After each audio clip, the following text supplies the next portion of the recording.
Et bonjour à tous, mon nom est François Letarte. Bienvenue sur ma chaîne JDR D30, une chaîne consacrée aux jeux de rôle sur table, vie de rôliste, bilan jeux de rôle jeunesse, game en ligne avec l'école de Chambly.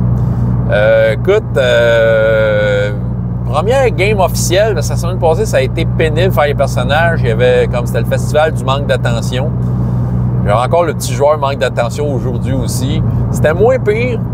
C'était moins pire parce que, tu sais, au moins le personnage était fait, puis tu sais, si lui débarquait, mais j'avais les autres avec qui jouer, tu sais. On est dans l'apothique, ils explorent le désert, ils veulent aller à le temple du soleil, qui est quand même un gros voyage. Mais j'ai décidé, regarde, je vais mettre de quoi entre-temps. Quand j'ai voulu préparer un peu mon Old Bear Rodeo, j'ai trouvé une map que j'avais, c'était comme un météorite qui est écrasé dans le désert. J'ai dit, ah, ça c'est intéressant. J'ai décidé de créer une petite histoire comme de quoi que ça a commencé, qu'ils ont fait un campement la nuit, puis le matin, ils ont vu ça, un météorite passer. On va voir ça, il arrive ça, il y a des maraudeurs qui sont là, dont un elfe noir avec un gant de métal. Tu sais, j'ai question de mettre un look badass, de shield, puis pour des démons. Fait que c'est ça. Fait qui est allé chercher de quoi dans le météorite, puis qui est parti, puis s'est sauvé. Eux autres, ils ont essayé de le rattraper, ils ont essayé de tuer des maraudeurs, bref. Et ils ont aussi sauvé par la bande des marchands. Les marchands très reconnaissants ont décidé, écoute, je vous amène sur une île, parce que dans Apothique, il y a une petite mer et il y a comme un point d'intérêt au milieu, mais qui n'est pas identifié. J'ai décidé que c'était une île de marchands qui est un peu en dehors des lois du royaume, puis ça faisait bien l'affaire à la reine. Donc, bref, les marchands d'Apothique avaient comme un genre de... sont comme un parti neutre là-dedans. Fait que je les ai amenés dans la ville parce qu'ils voulaient acheter du stock. Bref, c'était quand même bien. OK, il s'est passé des affaires dans le désert, tout ça. J'avoue que ça a été beaucoup une séance à essayer de dégeler du monde. Il y en a deux qui sont plus dégourdis parce que dans le fond, c'est les joueurs de l'année passée et leurs personnages sont quand même plus haut niveau.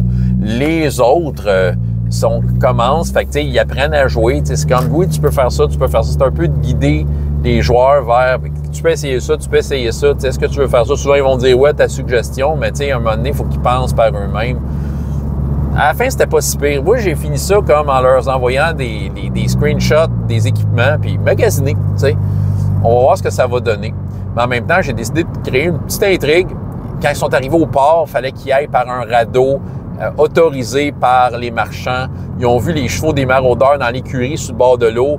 Une écurie gardée avec des gardes lourdement armés pour protéger les chevaux des marchands ou des visiteurs autorisés.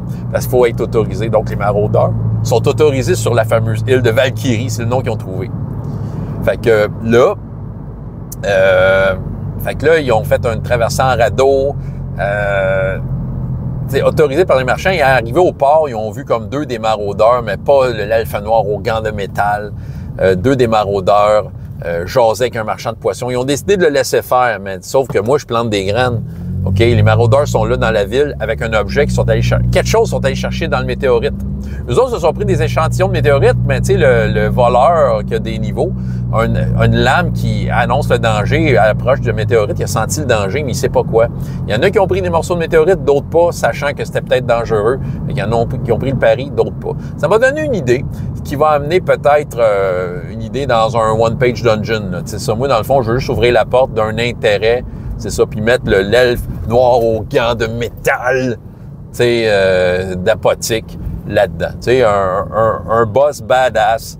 Mais lui, le boss, c'est pas un boss tant badass que ça. Je l'ai juste mis comme un peu soldat, mais il est au service de quelqu'un, probablement un marchand. Tu vois, c'est ça. J'ai décidé d'y aller un peu freestyle, pas tout de suite des amener. Ça me tentait de le faire traverser les déserts. Puis, tu sais, en fait, c'était pas ça mon plan au début, mais c'était en voyant la map avec le météorite. J'ai comme dit, mais quelle bonne idée. Dans le groupe, on a un voleur humain, un arme forgé chevalier, on a un elfe sylvain magicien, que là, vu que dans le désert, il dit, tu connais en cactus. Un elfe sylvain avec des cactus. On a un drachéide psionique. On a un wolfer samouraï. Il y en a qui sont allés chercher des compagnons parce qu'en prenant l'application en ligne, il y avait des options qui étaient là. Ils les ont pris.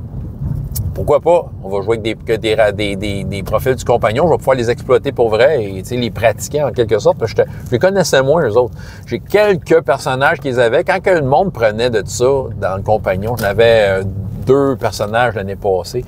ben je les laissais un peu autonomes. Puis, tu sais, si tu veux faire ça, dis-moi ce que c'est. Tu sais, je suis comme moins alerte. C'est juste qu'il faudrait que je montre les feuilles officielles. En tout cas, bref. Ben du plaisir. C'est ça que j'avais à vous raconter. François Letarte, JDR des 30. Et jusqu'à la prochaine fois, il y a autant de plaisir dans la vie que dans les jeux. Au revoir.